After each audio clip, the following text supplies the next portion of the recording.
You can do this at home. If you're going to have it on growing, you have to kind of think about long term. So you want to have more compatible plants that need the same kind of watering, same kind of light and stuff like that. But most of us put the dish gardens for the shows together. I've been asked how long has my container been growing, and I go like this, because if I go to conventions, I usually bring everything and then put it together in the hotel room, because I learned from mistakes that if you do put it together and you're traveling a long distance, which I go to various conventions, even though the roads are somewhat smooth, it comes apart. So, soap dish, leftover containers you can use. This is a pot saucer, so you don't have to spend a ton of money. This is a plastic pot saucer. This was terracotta, I think, and I spray painted it first black and then green, so it kind of has a foresty look. You don't want to use a container that is going to take away from the planting. So like a terracotta, when you look at it, that's what you're going to see first. So you want to be seeing the planting, not the container. And then I've been gifted down the road a variety of bonsai dishes, so you can use them.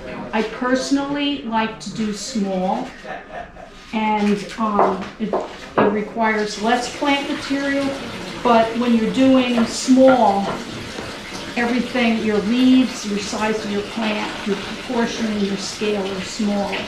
So, okay, so if you're going to do ongoing, I put plastic in the holes here. If you don't want to put plastic in the holes, then you can get some kind of bonsai tray to set it in, so that if it does leak, you won't ruin your table or wherever you're putting it. And you can also use, these are the trays that our supermarket now puts their sliced meat and cheese and stuff. So you can use that as a tray. We're going to do this. So if you're long growing, then what you'd want to do is put a layer of stone on the bottom so that your plants aren't sitting in water while it drains out. But this is just going to be, and I'm just using peat moss. So the consensus is that your tree should be 2/3 the height of the width of your container. But sometimes that can be like really big, and sometimes you can't find a tree that would be tall enough and in proportion to the container. So you can do a little cheating. It has, any plant you put in here has to be out of the pot, but we're not going to put it in the pot. We're just going to use the pot so we don't have a pile of soil that might fall over. We just use the pot for the height, but we are not going to have that problem with this baby. And then you would just put the plant on top of the pot. Okay, so I have my little collection of different rocks and wood, and I'm going to stick this in here because I don't want, so because some of you might be showing in a show, AVSA's rules are that a rock or a piece of wood can't be taller than the plant material. Wow.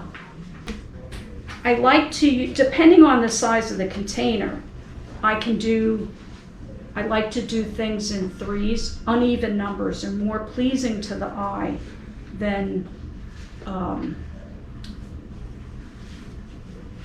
even numbers. I like to stick with, like if I'm going to do variegated, I will use, you want a variety of textures, a variety of leaf shapes, so that your planting is more interesting. So I'm just gently getting as much of the soil away as possible. Okay, so I'm gonna put this over here.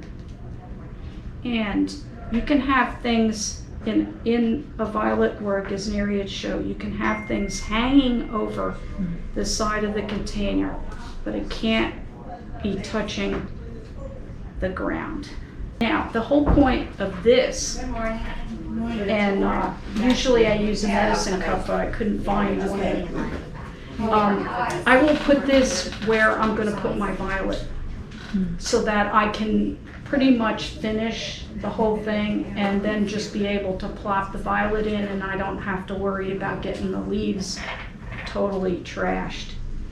And the focal point doesn't have to be the violet.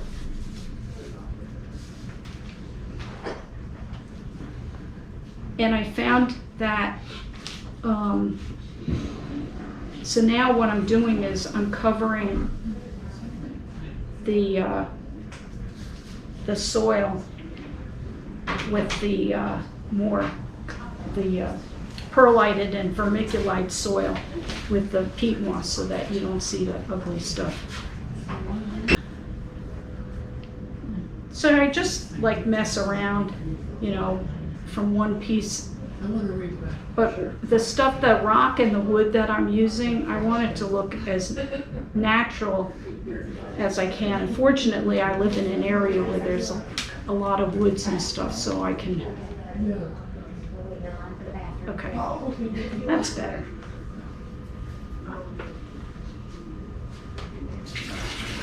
So that now. Okay, so look at the size of the leaves in this container. Do you think it's too big? Not the plant isn't. I'm talking about the size of the leaves. I think they're just a smidge too big. So I think what I'm going to do is I'm going to use a little baby. And that's what you have to keep looking. So I like to use trailers because their growth habit is more natural looking for a landscape. But if you're going to use a single crown plant, plant it at an angle, not like flat like this, because then it looks a little bit more interesting. I think what I might do.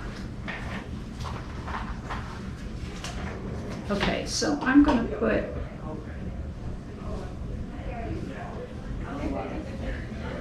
the soil here, and I'm going to put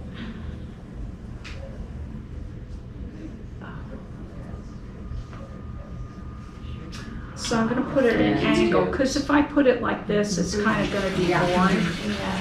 And you'll see that in a lot of shows is they'll put the plant flat, and it looks so much better if they even just angled it slightly.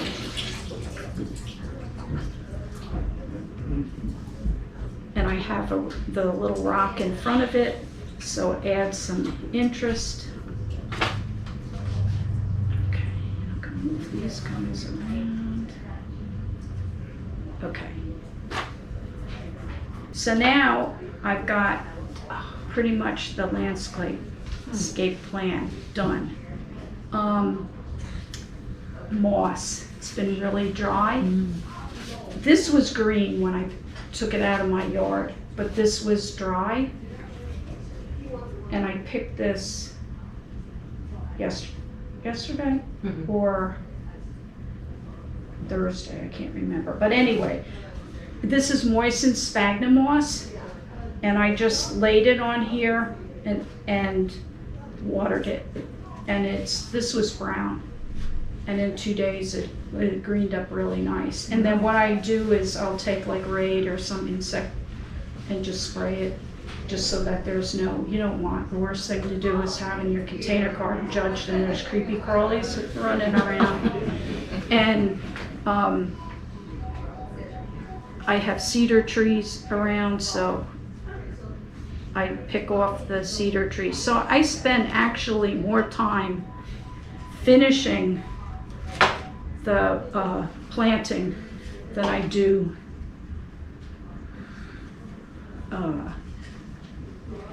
doing the landscape because I want it to look like it's been growing like this. I'm gonna use my spray bottle. Okay. And you don't have to cover every inch of the soil.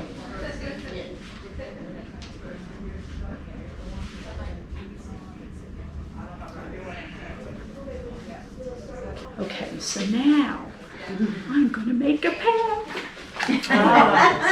Actually, I forgot. My paths always look like I just like plopped a path in the middle.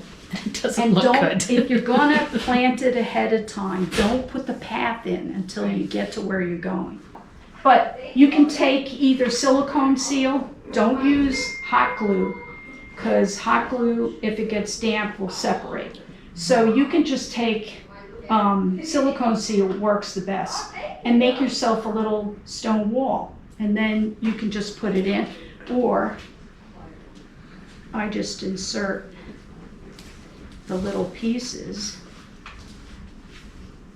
I need another little piece.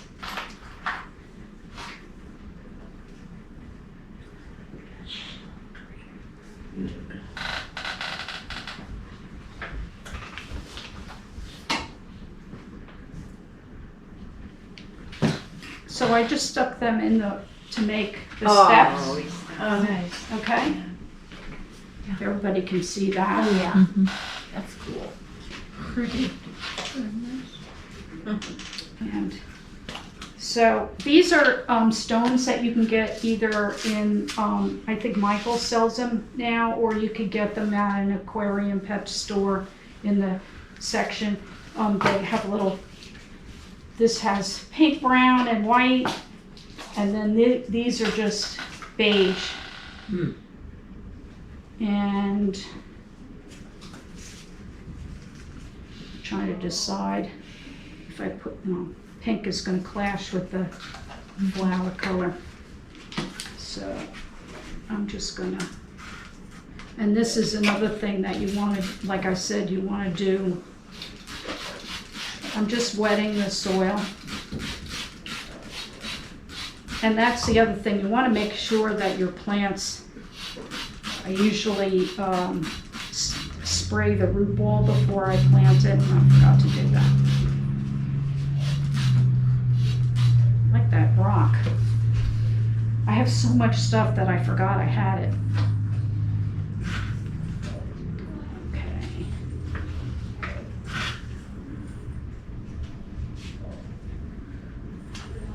And I'm putting the path because I want to draw the eye through the planting. And you don't want to, if you're doing a round container, you have to be really careful about your placement of your tree because it's round, you have a tendency of splitting it like in half. So you want to be careful that